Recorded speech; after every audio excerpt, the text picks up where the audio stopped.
Hello everyone. If you like what I'm doing here, please consider subscribing, liking, and commenting. It would really help the channel out quite a bit. Thank you very much.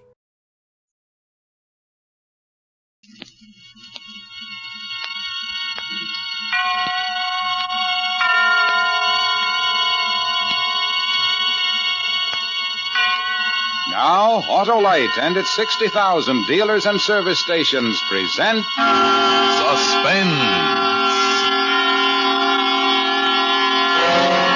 Tonight, Autolite brings you Frederick March in The Night Reveals, a suspense play produced and directed by Anton M. Leader. Friends, for that Memorial Day trip, install an Autolite Stay Full battery in your car and relax.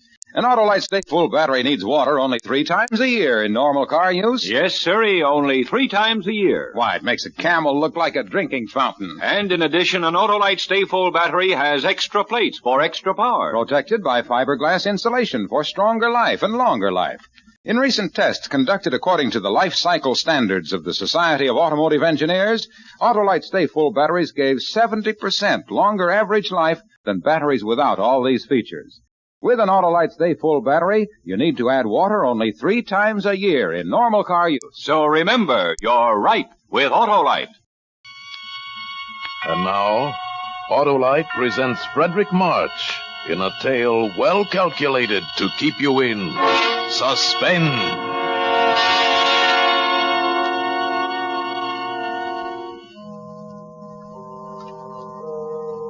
I should have known before that something was wrong, gentlemen. I should have known by your eyes. It was a queer looking, staring at me one minute and avoiding me the next. Well, I came home late one Monday night, and they were asleep. My son Johnny, my wife here, Marie. I lay in bed reviewing my day's work. I'm an investigator for the Herkimer Fire Insurance Company. And while thinking about the fire on 2nd Avenue, I fell asleep. And suddenly I was sitting bolt upright, wide awake, with a strange feeling of being alone in the room. I looked toward Marie's bed. It was too dark to see. I called, Marie. Marie. No answer. Got up, walked to her bed. Quilt was bunched up. I pulled the covers down. The bed was empty. In the bathroom? No. She wasn't there. Not in Johnny's room either. Johnny was alone. Marie wasn't in the apartment. I put on the light. I looked at my watch. It was 2 a.m. I got dressed and I walked out. Rang for the elevator. It was nothing, of course. It was nothing important, but my heart kept hammering away. Morning, Mr. Jordan. Kind of late for you. Yeah. Good morning, Steve. Did, you see my wife get on? Oh, yes, Mr. Jordan. About half an hour ago, I'd say. Oh, yeah. Yeah, of course.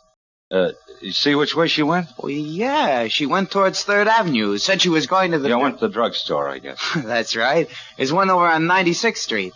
Open all night. Thanks, Steve. That was it. She went to the drugstore. I was worried over nothing at all. But I didn't know what to do quite. I didn't want to follow her, but the elevator boy was watching me, and so I strolled easily along towards 3rd. I stood on the deserted dark corner. I looked up and down the street. Then I saw her coming. She was walking toward me briskly. Harry! What are you doing here? I got up and saw you were gone. I couldn't sleep. I had a dreadful headache, so I decided to go down for some aspirin. Oh, yes. Yes, of course. The drugstore on 96th Street. Yeah, but you were coming from 97th Street. Oh, I took a little walk. I thought some fresh air would do me some good. Yeah, it's a nice night. I've only been gone about 10 minutes. Steve says you were gone about a half hour. It was only 10 minutes. What time is it now? 2:35. I've been out for almost 15 minutes. Oh, it's more than... It was about 15 minutes. No more than that. Yeah. Yeah, I guess so. Everything seemed all right, but still I felt something was wrong. We got into our apartment and we both went to bed. Just lay there. We didn't say anything. Listen. Huh? A fire. A fire. Yeah, not far. Over east a couple of blocks. By the river, I'd say. That's my district. Fire. Well, what the... Hello? Hello, Harry. Sorry to wake in the middle of the night. There's a bad one over near you between 2nd and 3rd. Maybe a total loss. Between 2nd and 3rd, Mr. Palmer. An apartment building? Yeah, 98th Street. 340 East 98th. I called you because I'd like you to go there direct first thing in the morning instead of coming to the office. Okay? I'll meet you there. Yeah, okay, Mr. Palmer. Good night. A fire on 98th Street. Yeah. I couldn't see Marie in the dark, but I knew. I knew she was staring at me. I was very tired. Good night, Marie. Good night, Harry.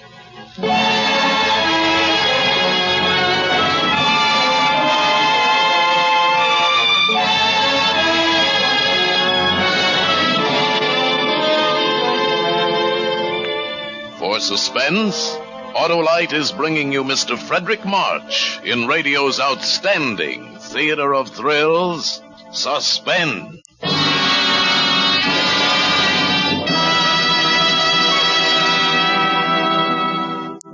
Hello, Otto. Hi, Hap. Say, this week I've been helping my brother-in-law get the car ready for Memorial Day. For a whole week? No. While he was pushing her up the driveway, I just told him no need to wear yourself to a frazzle. Just get new Autolite Stay Full battery. Needs water only 3 times a year in normal car use. Why, an Autolite Stay Full battery has more liquid reserve than a camel with water on the knee. Sure. Yes, sirree, I told him. Forget those holiday worries. Just remember, the extra liquid reserve in an Autolite Stay Full battery means less danger from evaporation. For real performance, just install an Autolite Stay Full battery. Needs water only 3 times a year in normal car use. And all that time he was breaking his back pushing the car up the driveway? About that time, he straightened up and gave me a dirty look. How was I to know he'd excited his sacroiliac again? And anyway, he shouldn't have anything but an Autolite Stay Full battery in his car for long, trouble-free operation. Did he tell you then he'd buy an Autolite Stay Full battery? He sure did, but emphatically. Fine. And now, let's get back to Suspense.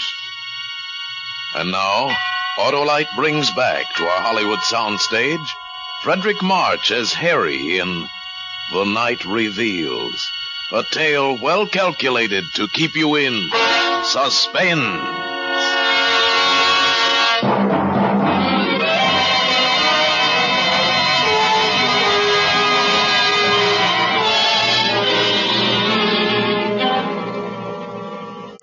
Well, next morning, I went over to 98th Street to inspect the remains of number 340 and to see if there was evidence of anything suspicious about the origin of the fire. Mr. Palmer was there. There it is. Got it. Guess we'll be paying off on this one, all right. Completely burned out. Anyone hurt? A few, but no one dead. Lucky they just installed the new fire escape. Just the walls left. Yeah, that fire must have been quite a sight in the height of its glory. Yeah, quite a sight. Say, those walls look pretty bad. Might collapse almost any time. Yeah, the building will have to be raised. Gee, that fire did a good job. Oh, there's the commissioner. Hello, Parmenter. Jordan? Hi, Mr. Morrell. Know anything about the fire, Commissioner? No, not a thing. Well, now that you're here, we'll take a look. No, I wouldn't go in there, Jordan. Those walls... I can take care of myself. Maybe you'd better not go inside. Don't worry about me. I know fires as well as anyone. You stay outside, Mr. Palmer. I'm going in. I went gingerly into the blackened, ruined hallway, ashes and debris up to my ankles, until I reached the remains of the stairway.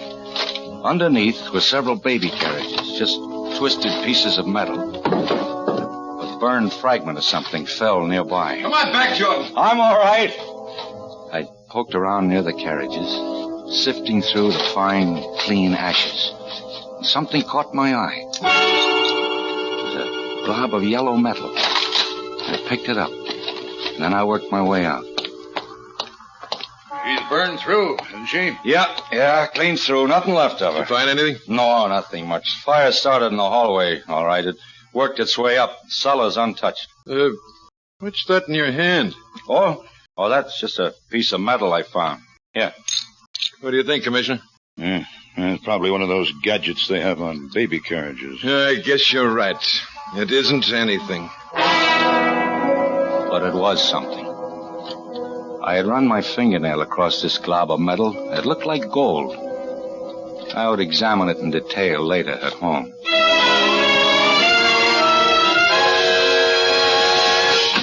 Hello, Daddy. How are you, Johnny? Mama says I was bad today. Harry, you're home early. Yeah, I got through sooner than I expected. What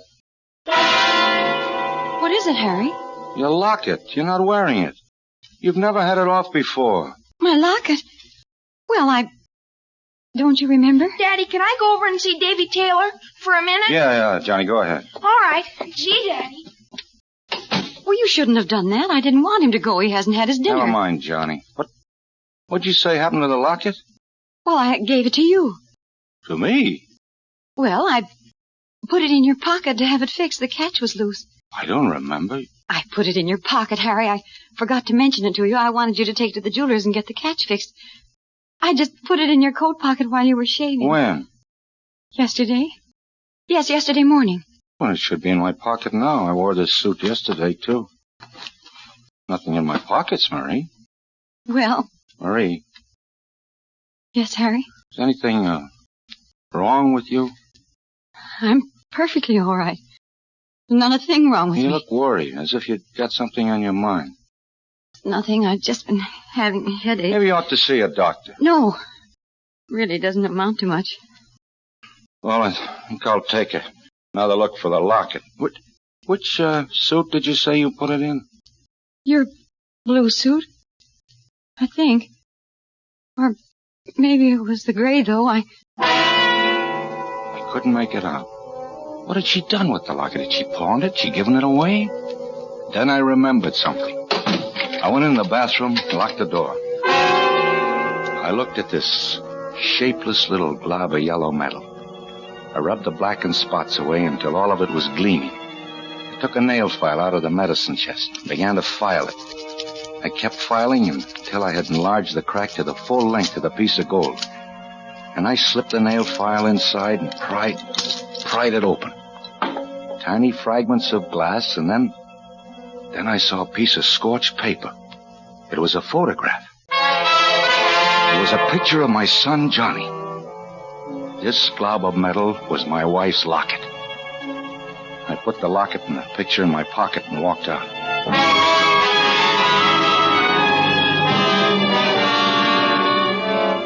All through dinner and afterwards, I watched her. She seemed very uneasy. Finally, I went over to my pipe rack, where I kept several books of matches in a jar. There weren't any there. And now I knew she was watching me closely. I looked behind the rack. There wasn't a match around. What the devil happened to all my matches? I have a match. Here, let me light it for you. Did you take the matches out of the jar, Marie? Well, Did you? Yes, I needed them in the kitchen. Shall I light your pipe for you? No, I'll light it myself. I picked a match out of the booklet. It was a clean white match with a green head. I struck it against the side. The match spluttered up into a yellow flame, fringed on the bottom with blue. Marie stared at it until I felt the sharp bite of the flame on my thumb. Ouch! Burn yourself? No, it's all right. Would you like a nice hot cup of tea, Harry? No, dear, I don't think so. I watched her. Her hand casually brushed along the table and picked up the matches. Marie, leave the matches on the table. I need them. I'm rather short of matches. The pilot isn't working. Is this the only book of matches in the house? I have to get some tomorrow. Where are you going, Harry? Just get a drink of water. No, I'll get it for you, Harry. Never mind, Marie. I'll get it myself. I went into the kitchen. There was a paper bag alongside the gas range. Matches all thrown in helter-skelter. Books of matches and safety matches all mixed together. I walked back and sat down in my chair. You've been having headaches lately. I'm just tired. It's nothing serious. How'd you like to go away for a few days? Take a vacation. I'll get a maid to take care of Johnny. I mean, it'll do you a lot of good. No, I don't need a vacation. There's nothing wrong with me. But, Harry, there is... Yes? There's nothing the matter with... You were about to say something else. I've got to go into Johnny's room and see that he's covered. He always throws the covers off. I sat there looking after her, and then I glanced about the room. There was the pack of matches lying open on the table. I closed the cover. And then I noticed her purse lying nearby. It was bulging. Harry! What's the matter? My purse. Yes, your purse. Here, look. Full of matches. 12 books of them. And these newspaper clippings. Give it back to me. Why are you saving these clippings? Why do you carry all these matches with you? Well, I bought the matches in a store, a dozen for 5 cents. These newspaper clippings. Fire on 112th Street causes severe damage. And all these others. Why are you saving these clippings, Marie? Why, there's nothing wrong in that. I'm interested in your work. I intend to keep a file on fires. It'll help you in your work. That's very considerate, Marie. Oh, Harry, you're so good. Why should this have to happen to us?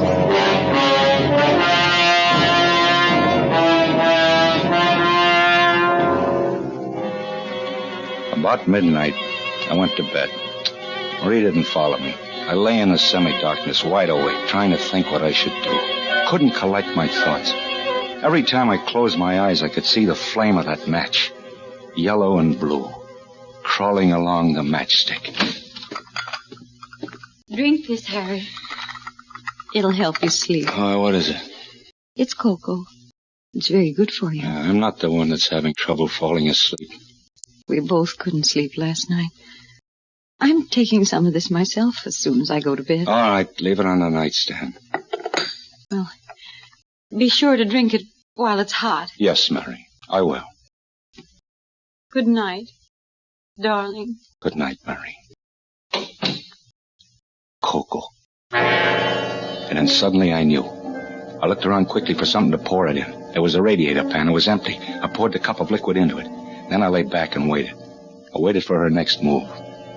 About an hour later, I heard the door open softly and Marie tiptoed toward my bed. Harry. Harry? Are you asleep? I didn't answer, but breathed evenly. She hovered over me for a moment, and she tiptoed out, carefully closing the door behind her. I jumped out of bed and hurried into my clothes. Quickly, I poured the cocoa from the pan into a bottle, put it in my pocket. Then I grabbed my coat and I followed her. I rang for the elevator. She had only a few minutes headway. I'd catch up to her easily, and then we'd have a showdown. Steve looked at me with controlled amazement. Hello, Steve. Hello, Mr. Jordan. My wife went down a moment ago, didn't she? Yes, Mr. Jordan, just took her down. She went toward 3rd Avenue, didn't she? Why, I think so. She sort of stopped for a minute and then turned towards 3rd. I had to get back to the elevator because you were ringing. When I reached the corner, I looked up and down 3rd Avenue, and then I saw her. She was walking north. I crossed to the other side of the street and followed her, keeping at a distance. At 98th Street, she turned east. Down the middle of the block was the remains of last night's fire. She stopped in front of the gutted building and for a long time just stood there, looking at it. Then she walked inside. I waited a few seconds and then followed her. Marie. Who's there? It's me, Harry. Harry! Why did you... Come along, Marie. We'd better get out of here. The police. I took her hand. Without a word, she came along. We walked home in complete silence. We both knew. When we came to our apartment house, I stopped and rang for the elevator. In the light of the hallway, I could see her face. My wife's face. Ashy gray. Her eyes bright and painful. You run upstairs, Marie, and I'll be along in a minute. Harry, where are you going? I'll be right back. Please, Harry. Don't do anything. You run along, Marie.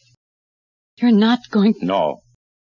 I'm only going to the drugstore to get something. I'll be back in a few minutes.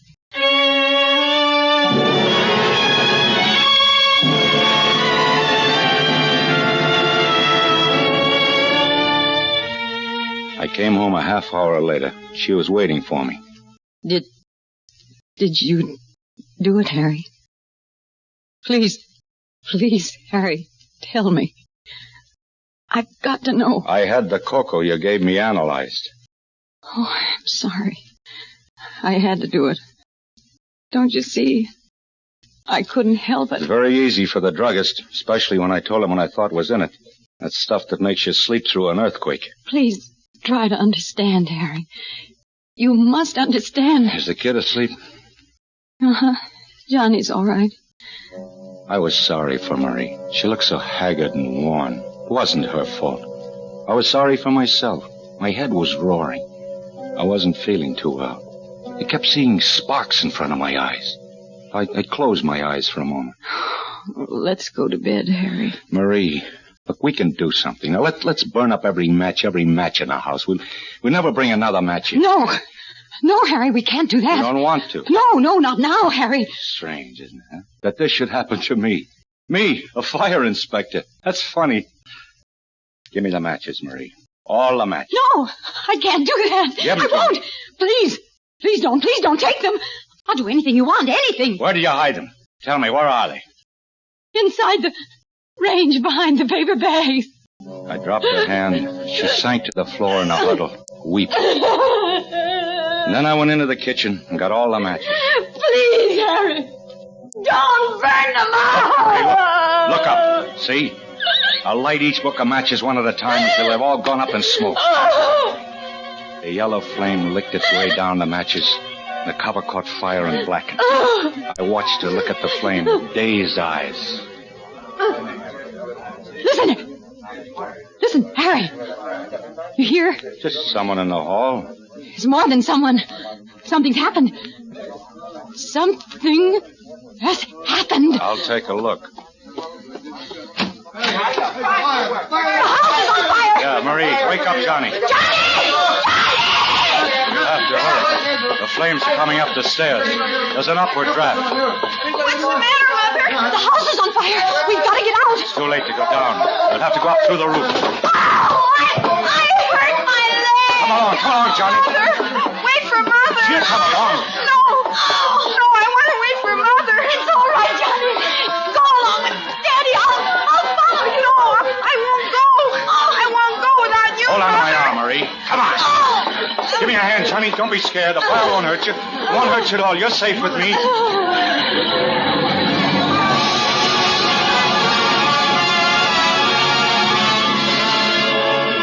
We made our way upstairs.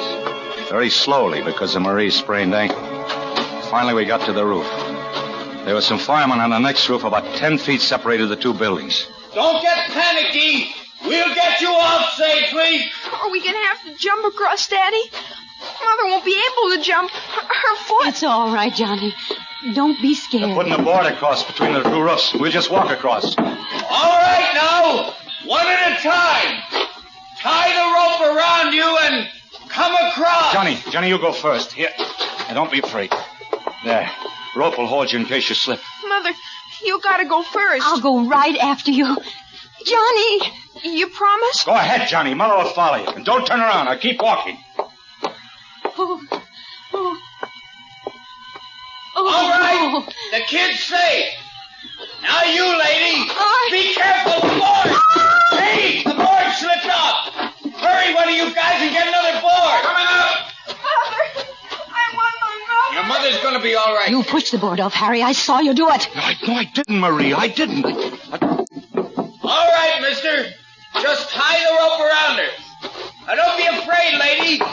And don't look down. All right. Ready? I'm ready. Okay, boys.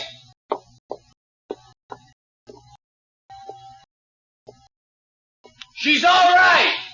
Now you, mister. All right. Johnny. That's right. Tie the rope around you. All set? Okay.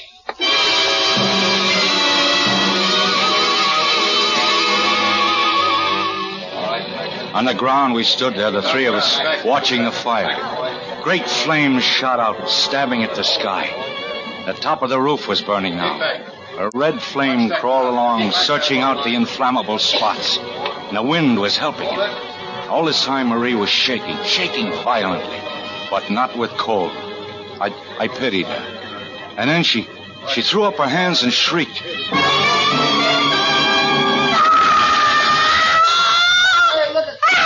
No, darling, don't. Come on. We can't go on this way.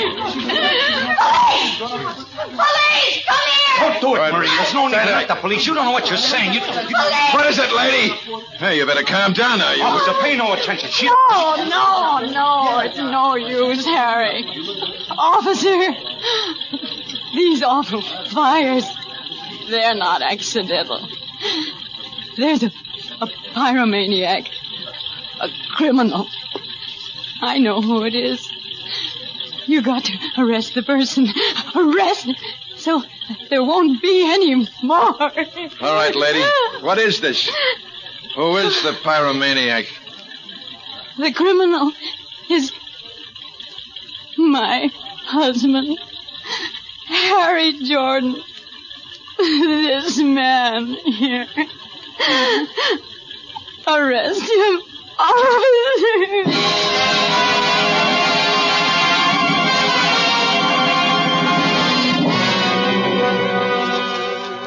Well, that's about all there is to the story, gentlemen. And then I was brought here. She must have sounded kind of, well, painful for you to hear it all over again, Marie. No, it was all right, Harry. I wonder, I got a cigarette. Could I, No, I'll light it for you, Harry. You don't have to worry. I won't try to keep the matches. She'd been awfully good to me, gentlemen. You'll take good care of her, won't you? She tried everything to help. Hid the matches so as to keep them from me. She even tried to give me sleeping pills so I wouldn't... It's all right, Harry. I'm sorry about the locket there. Must have fallen out of my coat when I was in that building at 98th Street. It's all right, Harry. You can buy me another one. Sometime. You can't blame anybody for liking fires. It's not their fault. Fires are beautiful to watch. So bright and clean. They burn up all the filth and dirt. They're magnificent to watch, especially the big ones. The way the flames roar and crackle, lighting up everything around you. The beautiful fire. The beautiful fire.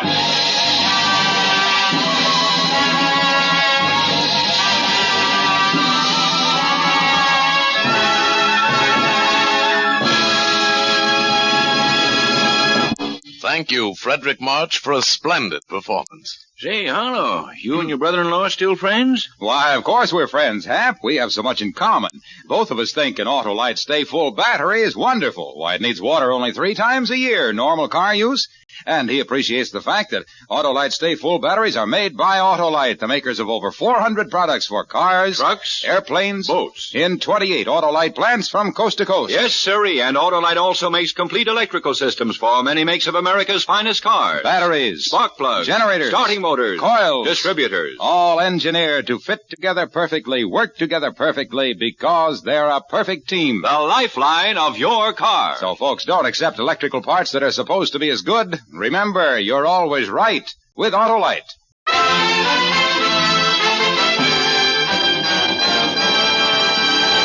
And now here again is Mr. Frederick March. It's been a real pleasure appearing on Suspense tonight, working with this fine cast, especially Jeanette Nolan, who played Marie.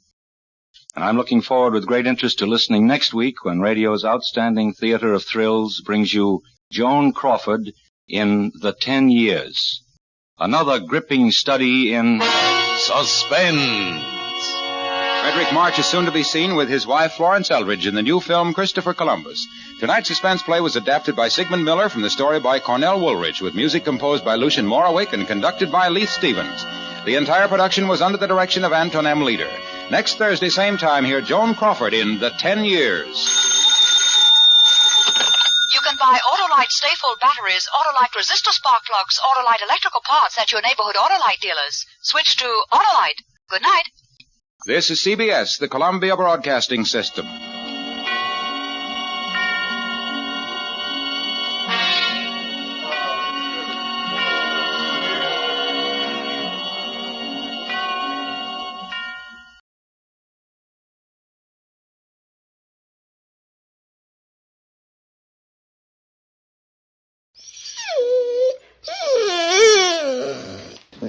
toilet.